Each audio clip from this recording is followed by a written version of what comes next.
Over the last week or two, children across the country have been going back to school. And for many, what that actually means is not going back to school, but instead just stumbling out of their bed and going back to the living room where they lie face down, ignore a Zoom call, and plead to the Lord for mercy and to their parents for a snack. But unfortunately for them, neither party hears their cry. Some kids are back full-time in school and others are full-time at home. And some schools are like a hybrid, but not like a cool hybrid, like a Liger. More like that hybrid creature that you see in the back of a Renaissance painting. Oh man, that is the stuff of nightmares. I hope you're not watching this at night. And also, low-key, why does that kind of look like my middle school boy trying to get away from the Zoom call? For so many of us, our kids have been out of school since mid-March and we're feeling alone, so very alone. So in an effort to make misery a group project, I asked you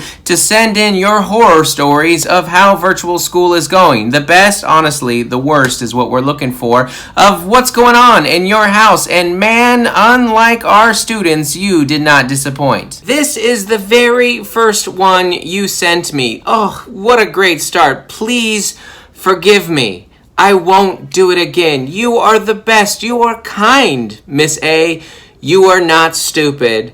I am sorry. Please send me the video footage of this. Was this the one time that the teacher forgot it to mute everybody and she started getting heckled? One of the kids called her stupid. Also, look at that picture. Why do they look like they're in prison? Because they are. We're all in prison right now. Next up, we're all coming up with new rules as we have to, right? As we experience new situations. So this one right here, I don't have a photo or video, thank goodness, but distance learning has prompted the implementation of two new school/house rules. Number one, there shall be no walking around with the Chromebook while on a Zoom or equivalent, of course. Number two, bathroom doors shall remain closed while occupied. What? Yes, so much.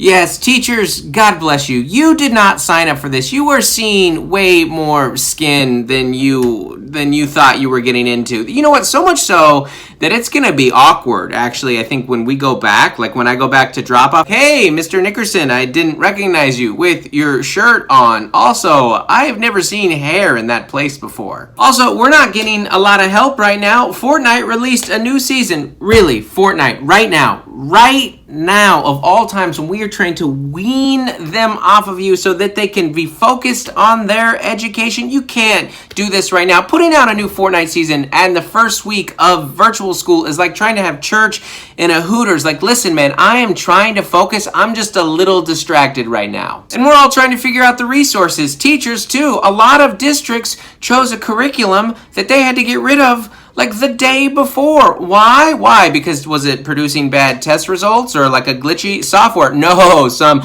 super sketchy lessons. Listen, I will let you go on this Google deep dive by yourself because I did and it made me feel real uncomfortable. I'll just show you one video to give you an idea of what we're talking about. Then there's only one person who can help us.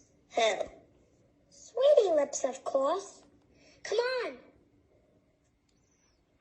Hi, Sweetie Lips. Where did you get that name?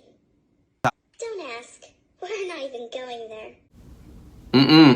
I don't want any part of this. I don't want to look at that video. I don't want to talk about this story anymore. Hey, what class is that for? Sociology 101? No, Sociopath 101. It's hard for parents. It's hard for kids. I feel for everyone involved. Teachers, they're having to create new rules too. This one right here, sent to me by a teacher.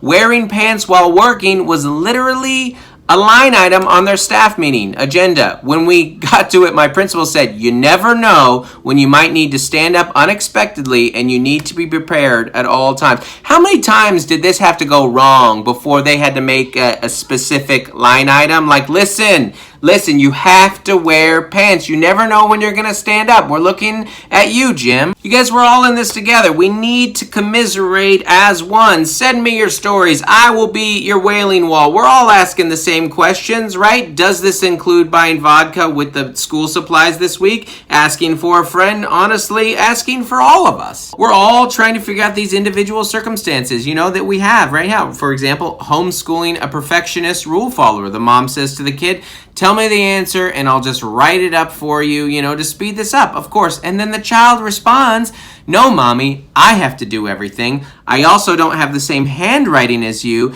and also that's not what I'm supposed to do. Okay, first off, spare me the lecture. And second off, if you're going to be a little know-it-all, how about you know the correct answers? We're in it together, man. This one right here. It's everything. I locked myself in my room today while my toddler ran around screaming. The kindergartner and second grader did indoor PE, and my high schooler tried to do school. Literally locked my door and waited for the noise to stop. It didn't. Spoiler alert, it won't. It never will. It can't stop, won't stop. Full disclosure, I will do these videos as long as I have to so that we can feel pain together. But guys, I don't want to. I absolutely do not want to. I hope that it ends. I hope that we, that all of the stuff stops and we can go to school and things can be normal. But until that time, students, teachers, parents, we are all this kid.